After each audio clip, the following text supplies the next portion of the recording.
Hello, welcome. So, Phantom Nightmare. I guess technically went live midnight today, but hey, we are here to look at the price settle. It's like at my time it's 5:50 p.m. But we've seen some sales and we've seen prices start to settle a bit. There's still more time needed, but right now we have Promethean Princess QCR at 400.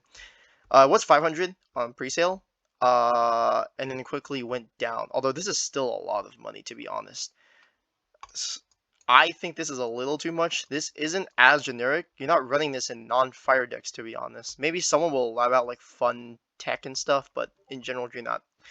You're not gonna run this in the non-fire deck. You're not running this in decks that aren't what Fire King, Salaman Great, Rescue Ace, and I guess Volcanics too. But yeah, you're looking at 400 for these Poplars. How do you have a heavily played? That's pretty bad. Maybe it's card quality, but man, that's actually rough. But yeah, Poplars. They didn't have sales this morning, but it looks like people started buying them. 270? That's not bad. Actually, that is pretty bad. You do need like what, two of these in general, but yeah, never mind. It's only two sales. I thought people would have bought more. Poplar is awkward because if you aren't playing the whole Wanted engine or the Snake Eyes deck, this card's just useless. You can't just really put this in your deck. It's only splashable if you're also running like basically the entire engine. Maybe there'll be a lab out where they reduce it to like a package so that you could run more non-engine that's not the wanted stuff. But I mean, for now it's like what, three wanted, one Dia Bellstar, one original Sinful Spoils, one Snake Eyes Ash, two Poplars, whatever, and then like three bonfires. It's an expensive engine, and if you can't afford that or don't want to buy it, then this is just kind of not worth it. Um, Low. Also the secret of the set that's like worth anything. Everything else is kind of worth nothing. 154, 160. Yeah, that makes sense. Saphiras and Skull Guardians being less also makes sense too. I think the low's a 3 of, and the Saphira and the Skull. I think Saphira might be a 3 of, maybe, but the Skull Guardian's like a 2 of, I think. Vados, Field Spell Blower Upper, pretty cool. 100. This has potential to go up, but the thing is, like Duelist Nexus with the Testinas, I think people should be aware and not buy this out. Yes, we will get new support in Legacy of Destruction, which is the next core set releasing in May, so 3 months from now. But I mean, based on what the Testinas new support did, they kind of just flopped, and they don't really do anything. They just got more OTK tools, so I mean, don't get your hopes up too high. You can buy this when it will get cheaper, and then it will probably spike up as we get closer to the release of the next core set. But I guess it's something you can look at, but I wouldn't recommend just jumping the gun. I've seen people do it with the crystal Testinas and stuff, and that's probably like the worst investment anyone could have made.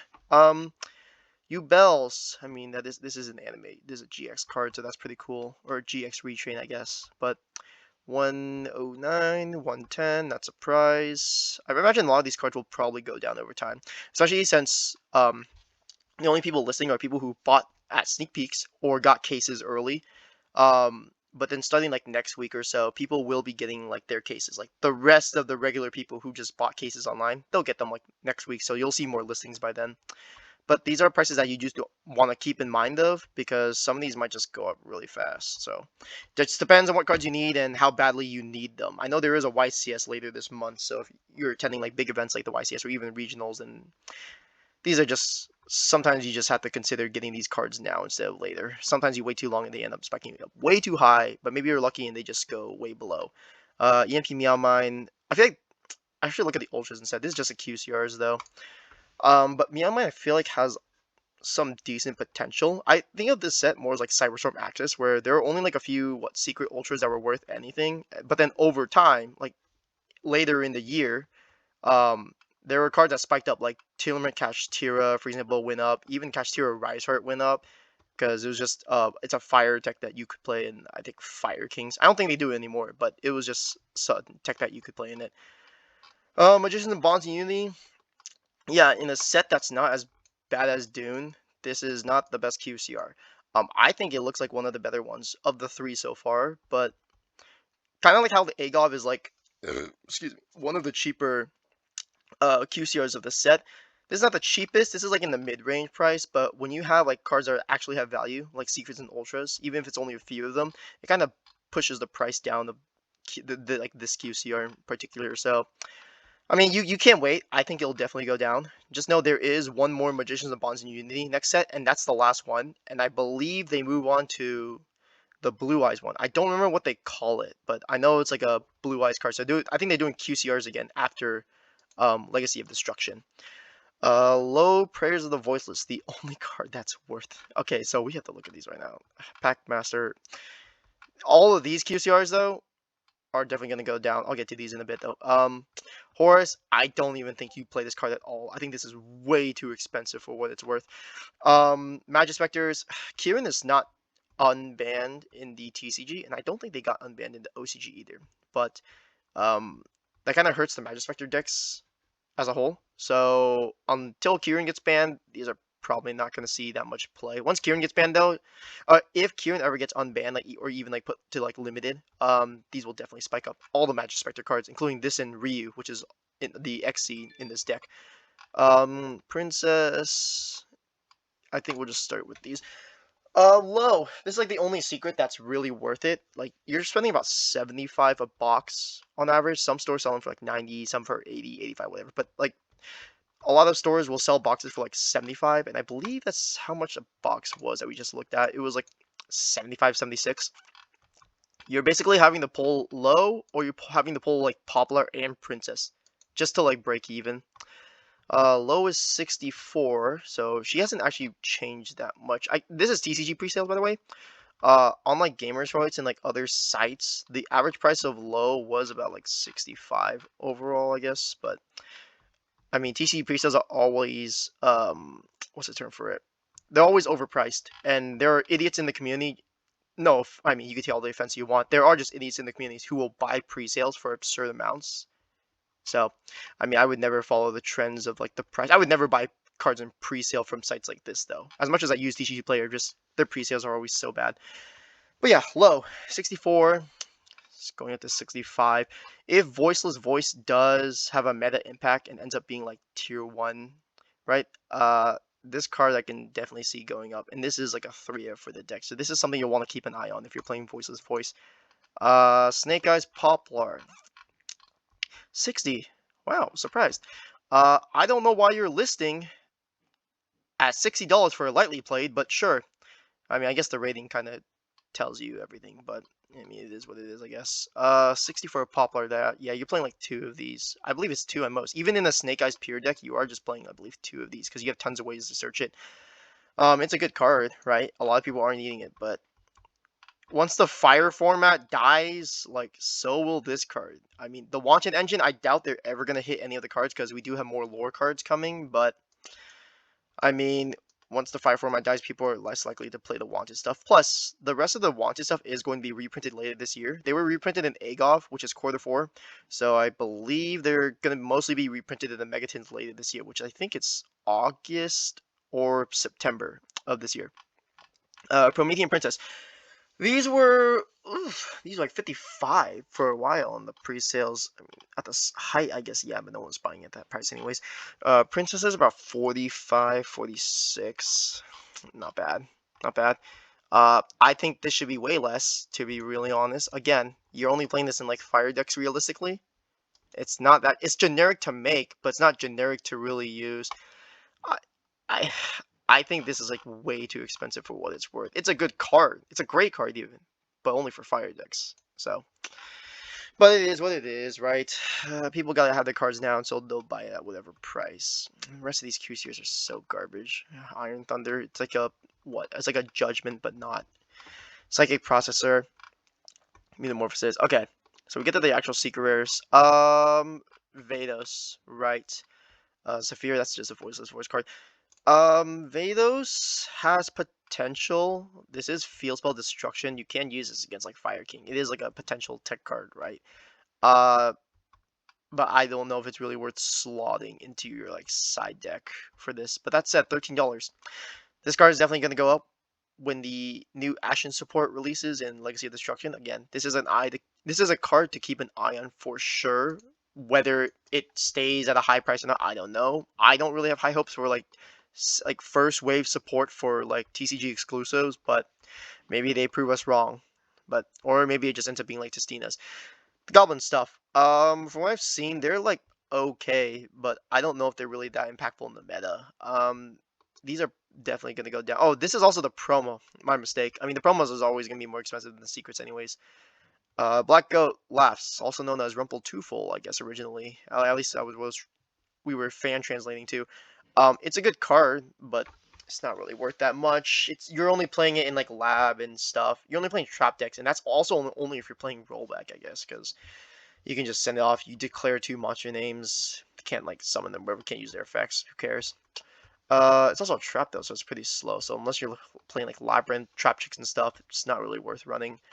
Mm, Ubel, Loving Defender. That's a lot more than I thought it'd be, to be honest. I mean, I'm sure it's a good card for Ubels, but man, that Ultra is a lot more expensive than I thought it'd be. I thought it'd be like $4 or something. Grand Biker, yeah. I mean, these will all go down eventually.